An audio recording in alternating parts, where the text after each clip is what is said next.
And like, I don't know, but don't you find it interesting that both Jesus and Muhammad didn't have fathers? Like, Jesus was born of a virgin birth, so he didn't have a father.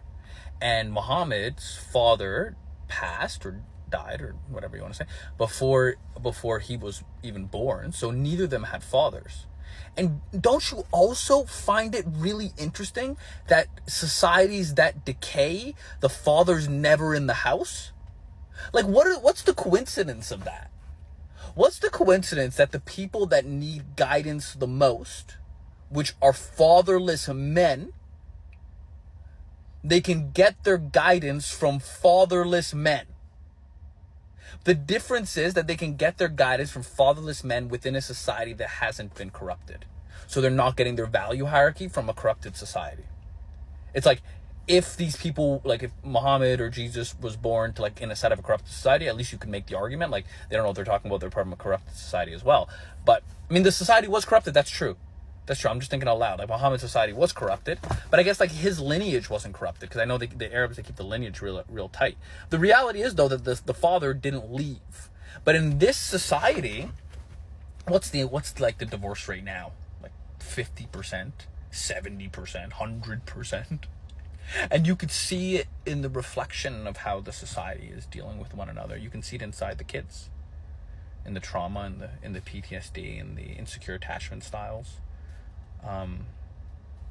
Whether it's anxious attachment or avoidant attachment styles, which I can go into in another day. But the reality is that the fathers are out of the household for whatever reason. You can blame the men for leaving. You can blame the women for not getting along with the men, because you know, statistically, actually, the women leave more than the men. The women will initiate divorce a lot more than the men, which is fascinating, because you think it's the other way around, but it's actually not.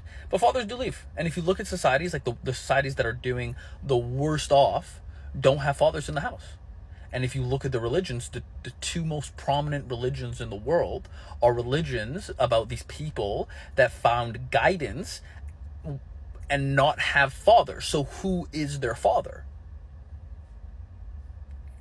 Now, you don't have to say father like dad and kid. Like, you can say father like how the Vikings would call him the old father.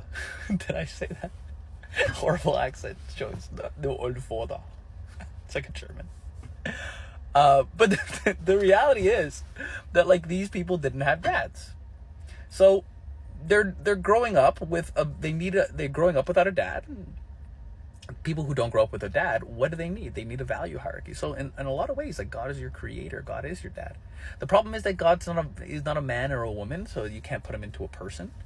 But he's your guider, like a dad should be. Like, if you grew up in like a stable society, then your dad would teach you your religion, whether that be Christianity or Islam or Judaism or Buddhism or Hinduism. They would teach you your religion. The father makes everybody, if the father is sitting straight, he'll make everybody else sit straight. But he has to sit straight. The problem is that if a man doesn't have guidance, they are tyranny. Have you ever met like a 15-year-old boy? They are tyranny. Or any man that doesn't have guidance. Look how we treat our people. We like abuse each other. Men are like, it's horrible. It's horrible, and everybody knows that. Look. Just even look at this. Like, look at like the Western society, like how there's such a backlash against men. Like, I can't be like jabbing at men, but it's like, why is there a backlash like this? What's with it? What's happening with the genders? Why are they hating each other? Well, I would say that it's a race to the bottom. They're racing down to the bottom, and they're not treating each other well. But maybe the goal is for the men to lead that interaction, make the female feel safe and secure. But the problem is that if the man doesn't have proper guidance, he can't do that. So I think that in a lot of ways, and please push back, the feminist movement is a lot of this propaganda, but a lot of it is a reaction to, well, it's kind of like a race to the bottom, right? So it starts off slow. It's a reaction to men not treating the girls properly, because like girls will be like, I want economic freedom, so I don't have to be enslaved to a guy. It's like, no, it's not about being enslaved to a guy. It's like having a guy that's able to take care of you and the family, and you take care of him in a different way. The problem is when those relationships become abusive, Where when the man goes like, I have all this money, I can control you, and then people start using, I can do this, I can control you. It's like, that's not good. That's not good. You don't want to treat people like that. So the man needs to get his guidance. And the Quran makes it really clear, like, don't follow your father if he leads you astray, but follow your parents, right? Makes it really, really, really clear. I'm sure the Bible does too. I'm excited to get into that one. But it makes it really clear, like, don't follow your parents if they don't give you proper guidance, but follow them if they do. Because that's a man's role. A man's role is to give his kids proper guidance. But in order to have proper guidance, he needs to have that guidance. Now the question becomes, if he doesn't have the proper guidance, where does he get it from?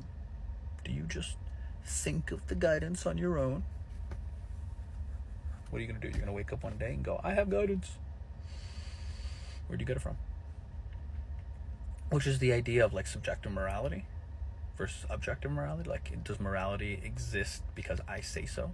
Is murder wrong because murder is wrong because it's wrong in the universe, or is murder wrong because the society decided it's wrong?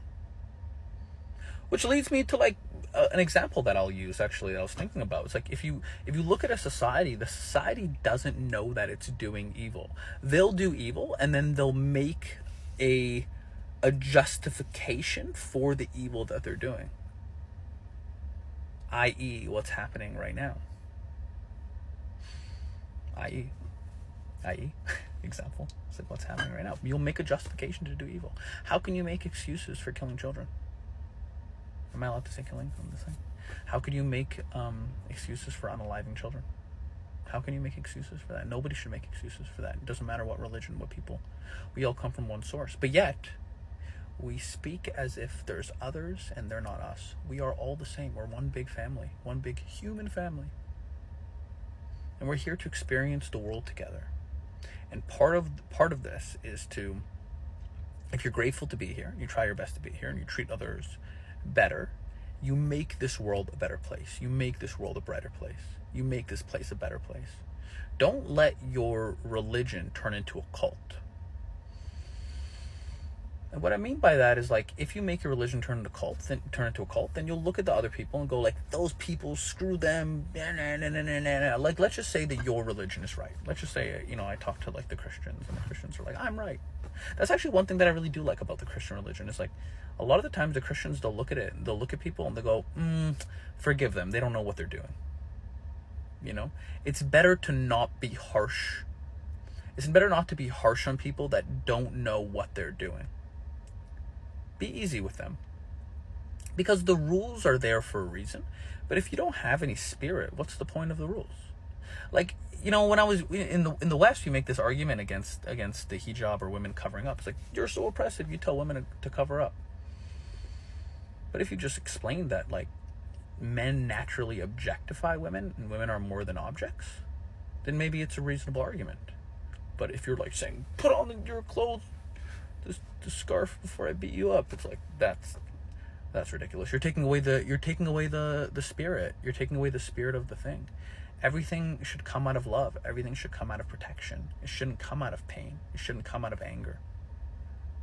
Yeah, there could be rules, but the rules can't exist if the spirit isn't there. I like doing these things because I think I come to conclusions like by myself while I'm talking. And if I can make an impact on like how other people think, it's like the weirdest journey for me. I have a minute, so I'll just kind of shoot the shit with you guys if that's cool.